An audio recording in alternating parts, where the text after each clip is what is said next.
অতীত ভুলে সুষ্ঠু নির্বাচন আয়োজনে পুলিশের প্রতি স্বরাষ্ট্র উপদেষ্টার নির্দেশ, দুর্গাপূজায় অস্থিতিশীলতার শঙ্কা। রাজধানীর ফার্মগেটে শহীদ নাফিজ হত্যা তদন্ত শেষ পর্যায়ে, 28 সেপ্টেম্বরের মধ্যে তদন্ত প্রতিবেদন দাখিলের নির্দেশ। এবং দেশে 150টি উপজেলার প্রাথমিক বিদ্যালয়ে অক্টোবর থেকে চালু হচ্ছে মিড ডে মিল, জানালেন উপদেষ্টা বিধান রঞ্জন রায়।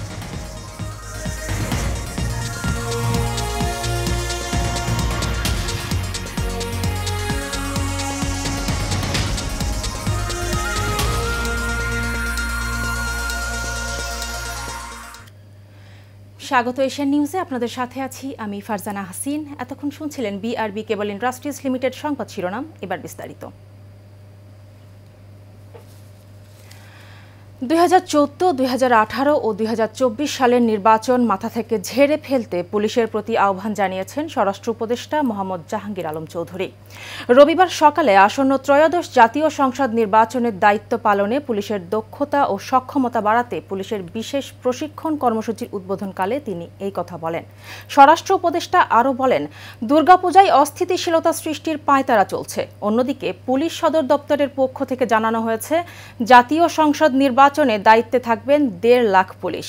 আজ থেকে কয়েক ধাপে প্রশিক্ষণ শুরু, যা শেষ হবে 15 ডিসেম্বরের মধ্যেই।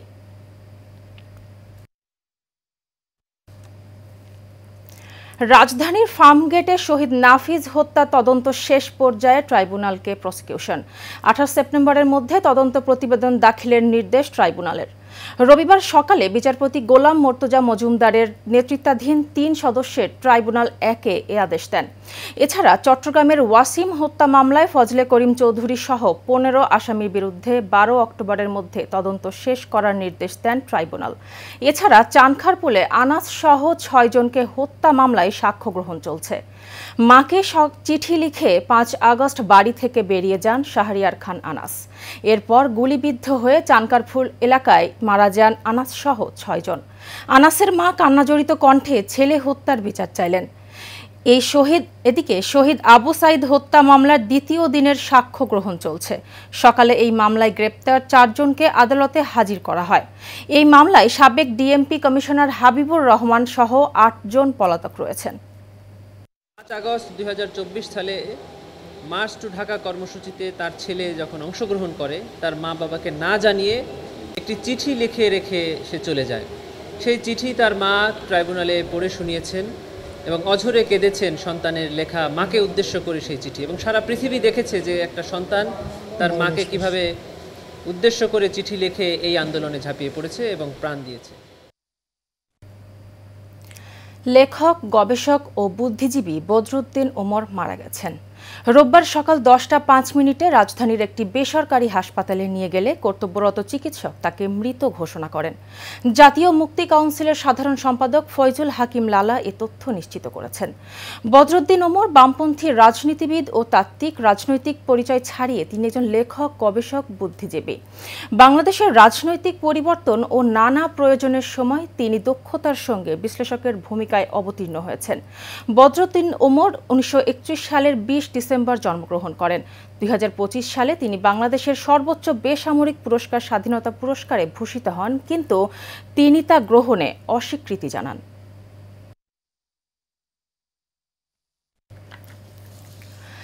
দেশের 150টি উপজেলার প্রাথমিক বিদ্যালয়গুলোতে আগামী অক্টোবর মাস থেকে মিড ডে মিল চালু করা হবে বলে জানিয়েছেন প্রাথমিক ও গণশিক্ষা মন্ত্রণালয়ের উপদেষ্টা অধ্যাপক ডাক্তার বিধান রঞ্জন রায় পোদ্দার।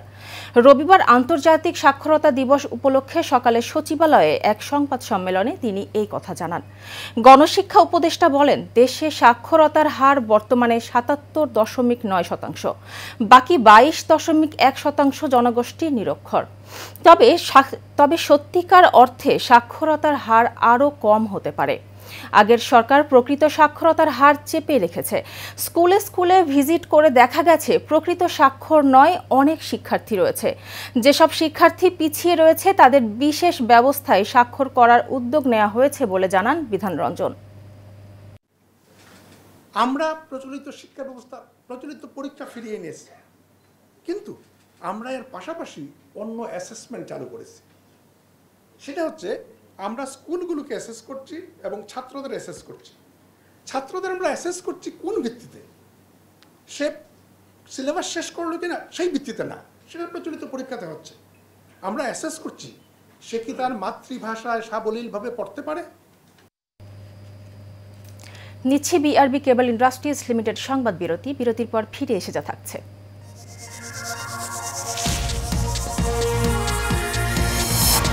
যুক্তরাজ্যে প্যালেস্টাইন অ্যাকশন গ্রুপের বিক্ষোভে 4 শতাধিক গ্রেপ্তার। ফিলিস্তিনিদের গাজা ত্যাগ নতুবা হত্যার হুমকি ইসরায়েলের।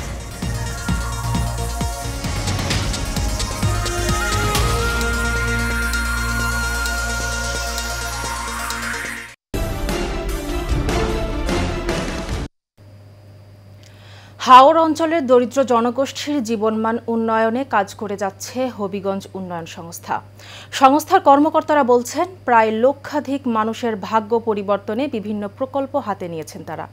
সুবিধাভোগীরা বলছেন, হবিগঞ্জ উন্নয়ন সংস্থার সহযোগিতায় নারীদের কর্মসংস্থান সৃষ্টির পাশাপাশি আয়ের সক্ষমতা বৃদ্ধি পেয়েছে।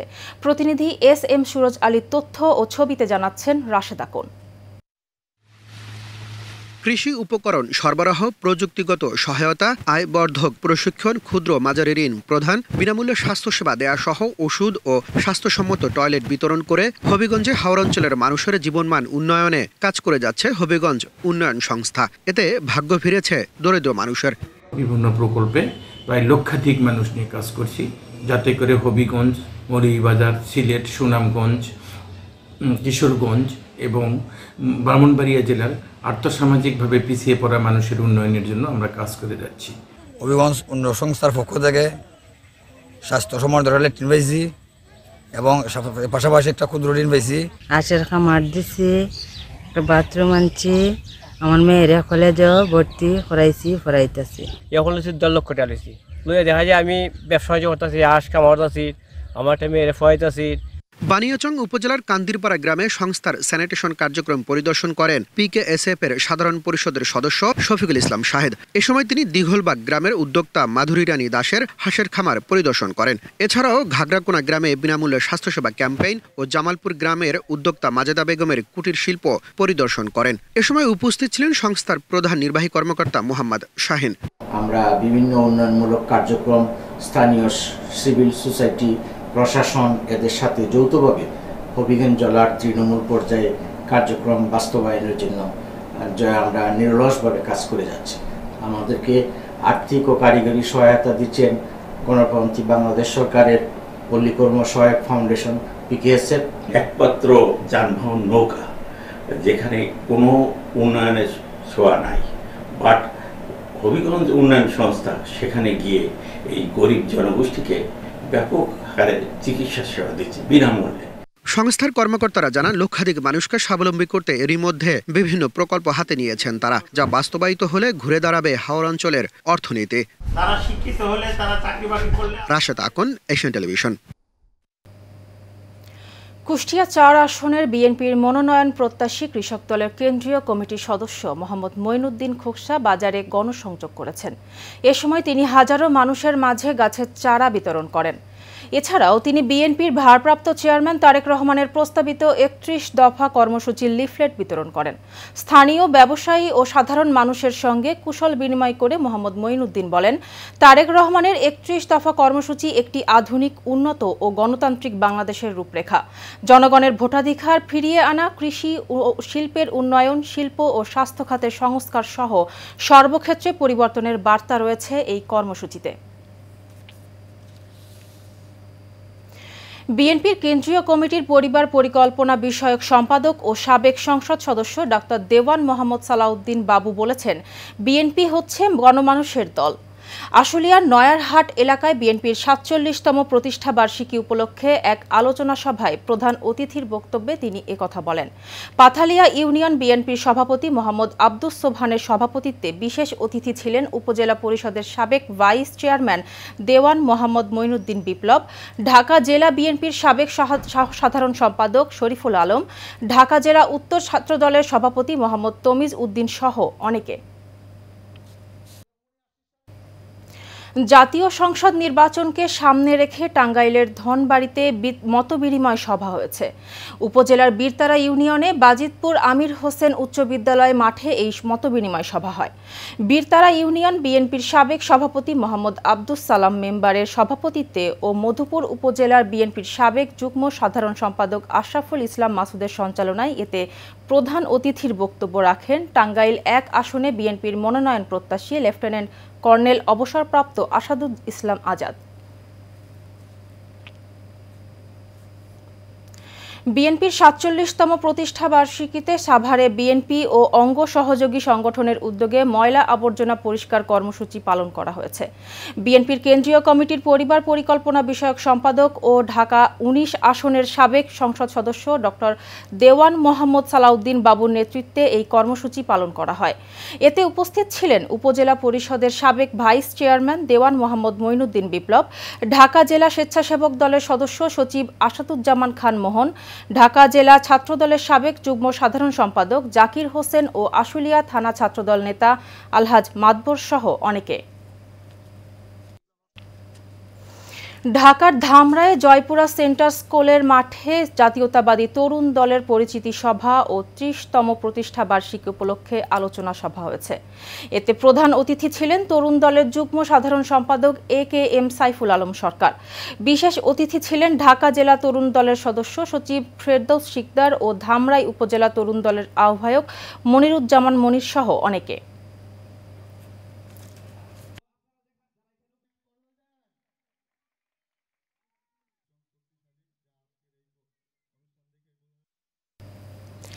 সাভারের আশুলিয়ায় যশোরে জুলুস পবিত্র ঈদে মিলাদুন্নবী পালন করা হয়েছে। কিতাবচর রহমানিয়া দরবার শরীফের উদ্যোগে আনন্দ র্যালি বের করা হয়। পরে আশুলিয়া চিত্রশাইল কাদেরিয়া চিশতিয়া রহমানিয়া ইসলামিয়া খানকা শরীফে দোয়া মাহফিল ও আখেরি মোনাজাতের মাধ্যমে শেষ করা হয়। আঞ্জুমানে রহমানিয়া আশেকানে আউলিয়া পরিষদ ঢাকা মহানগর শাখার সভাপতি সাইদ মীর সাইদের সভাপতিত্বে প্রধান অতিথি ছিলেন চট্টগ্রামের ঐতিহ্যবাহী কিতাবচর রহমানিয়া দরবার শরীফের সাজ্জাদানশীল পীর তরিকত সৈয়দ শাহ নজরুল ইসলাম মাইজভান্ডারী। প্রধান বক্তা ছিলেন পীরজাদা মাওলানা মুফতি সৈয়দ আসহাব উদ্দিন কিতাবচরি আল আহসানি।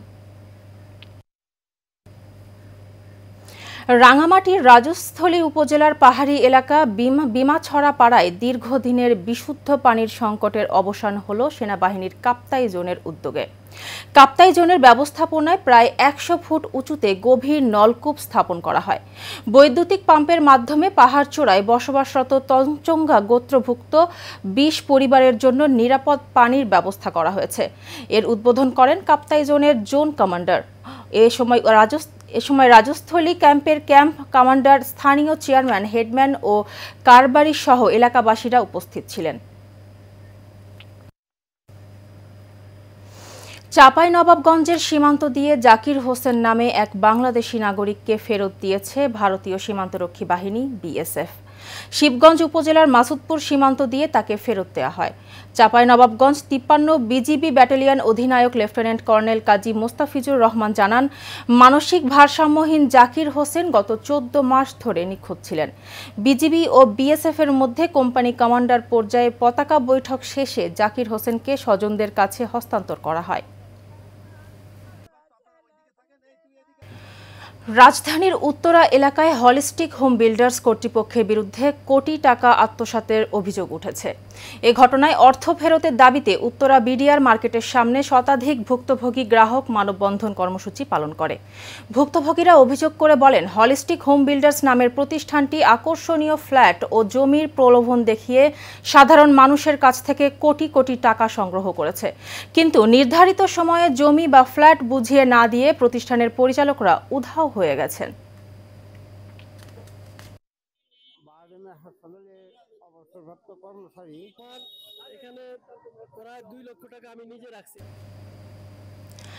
ঢাকা উত্তর সিটি কর্পোরেশনের নতুন সংযুক্ত ১৮টি ওয়ার্ডের জনগণের ওপর অন্যায় ও বৈষম্যপূর্ণ হোল্ডিং ট্যাক্স আরোপের প্রতিবাদে সভা হয়েছে।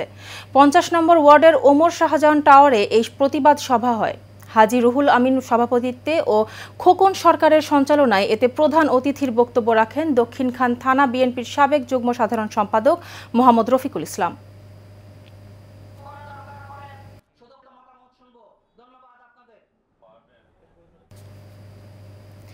জেলা শিল্পকলা একাডেমির গ্যালারি হলে বাংলাদেশ নৃত্যশিল্প সংস্থা চট্টগ্রামে আয়োজন করছে 5 দিন ব্যাপী মণিপুরী নৃত্য কর্মশালা। কর্মশালায় অতিথি ছিলেন জেলা শিল্পকলার কালচারাল অফিসার আয়াজ মাহমুদ। অনুষ্ঠানে সভাপতি হিসেবে ছিলেন বাংলাদেশ নৃত্যশিল্পী সংস্থা চট্টগ্রামের সভাপতি শারমিন হোসেন, সাধারণ সম্পাদক সঞ্চিতা দত্ত বেবী, প্রমা অবন্তী, অনন্য বড়ুয়া, রিয়া দাস সহ অনেকে উপস্থিত ছিলেন। কর্মশালা চলবে 11 সেপ্টেম্বর পর্যন্ত।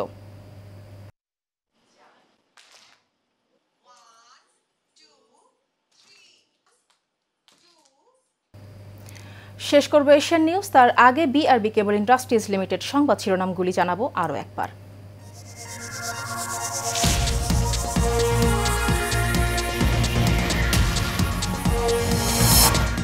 অতীত ভুলে সুষ্ঠু নির্বাচন আয়োজনে পুলিশের প্রতি স্বরাষ্ট্র উপদেষ্টার নির্দেশ, দুর্গাপূজায় অস্থিতিশীলতার শঙ্কা।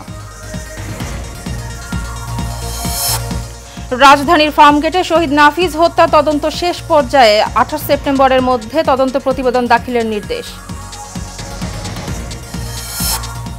এবং দেশের 150টি উপজেলার প্রাথমিক বিদ্যালয়ে অক্টোবর থেকে চালু হচ্ছে মিড ডে মিল, জানালেন উপদেষ্টা বিধান রঞ্জন রায়।